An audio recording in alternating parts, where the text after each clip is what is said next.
वर्षी पण मला आमंत्रण दिलं होतं. आमच्या नारायण मामाचा मला फोन आला होता, कार्यक्रम घ्या, आणि पैठणला भेट दिली होती आपण गेल्या वर्षी दिल्लीला.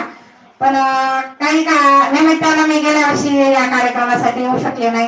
पण मामांचा यावेळेस मला आग्रह होता की आलंच पाहिजे देवकन्या तुला की या कार्यक्रमासाठी. आणि मी म्हणलं मी तारीख विचारून पाहून तुम्हाला कळवते. पण त्यांनी जाऊ द्या, माझ्यावर तेवढीच हक्काची भाची म्हणून त्यांनी माझं नाव पत्रिकेत तारीख वगैरे त्यांची लिहून पत्रिकाच पाठवली बघा.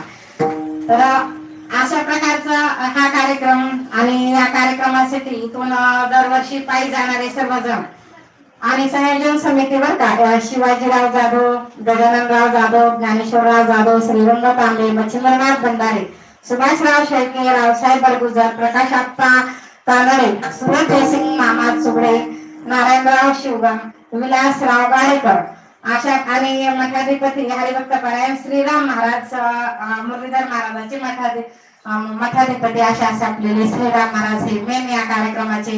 आणि हा कार्यक्रम इतक्या दिवसापासून चालवतात. आणि हे संत आहेत बर का, म्हणूनच वारी आहे, दिंडी आहे, हे आजचे संत आपले हे आहे. म्हणून आपल्याला या कार्यक्रमासाठी मला आज या वर्षी आमंत्रित केलं, आणि त्याबद्दल मला आज इथं पुणेही मध्ये यावंच लागलं. तर मला ही सेवा भेटली याबद्दल सर्वांचेच मी या संयोजन समितीचे आभारी आहे. मला या सेवेची थोडी संधी मिळाली. आणि चला, आपण आज उशीर झालेला आहे, तर 8 ते 10च्या ऐवजी आपण तुम्हाला 10ला सोडता येईल, काय हरकत नाही.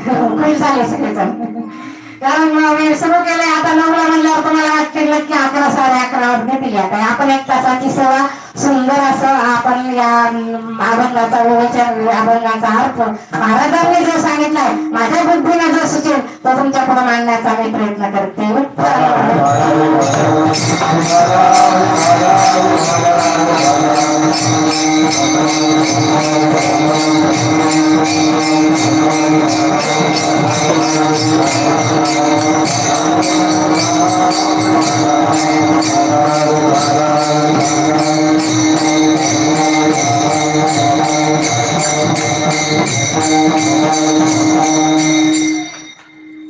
आज मी प्रथमतः माझे माता पिता, माझे गुरुवर्य, आणि ज्यांनी मला हे सगळं ज्ञान दिले असे माझे वेदांताचार्य असे गुरुवर्य आहेत प्रल्हाद शास्त्री महाराज पैठणकर, यांच्या चरणी मी वंदन करते.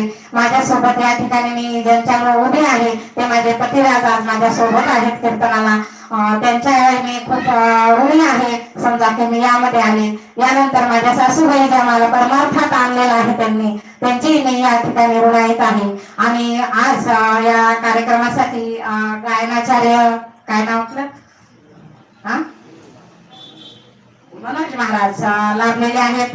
तसेच परळीतून गायनाचार्य, मृदंगाचार्य आणि हार्मोनियम वादक असे चौकणी हिरा असलेले, जिकडे ज्यांचे गायनाचे आणि वादनाचे खूप मोठी ख्याती आहे, असे हे आमचे वैभव महाराज काळे हे आज गायनासाठी म्हणून आपण आणलेले आहेत आमच्या सोबत. आणि या कार्यक्रमाला साथ देणारे आमचे मृदंगाचार्य, की जे आमच्या सोबत जे आमच्या 4 ठिकाणी कथा होतात बाहेर, आपलं जगन्नाथपुरी, काशी अशा ठिकाणी जीवेश्वर कथा आम्ही केलेला आहे. तर रामेश्वर, जगन्नाथपुरी, काशी, आळंदी अशा तीर्थक्षेत्रे आणि 4 धाम करण्याचा आमचा मानस आहे.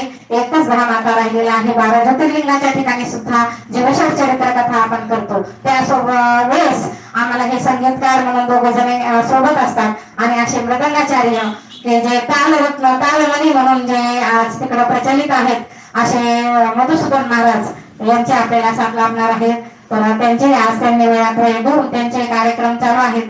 तर सर्वांचे मी आभारी आहे. आणि तुमचे सर्व माझ्या समोर बसलेल्या प्रभू तुम्ही महेशांची या मूर्ती यांचं नाव घेतलं, नारायण मामाचं नाव घेतलं, श्रीराम महाराजांचं नाव घेतलं, दिग्नेताई आहेत आमच्याकडं, माझ्या आनंदताई आहेत बरं का, शिवगणताई ज्या पारायणाला पुढे प्रमुख होऊन पुढे निघतात, बीडच्या माझ्या सर्वच भगिनी आहेत की जे सर्व हिरारी या कार्यक्रम करतात, पारायणाचा पण कार्यक्रम करतात.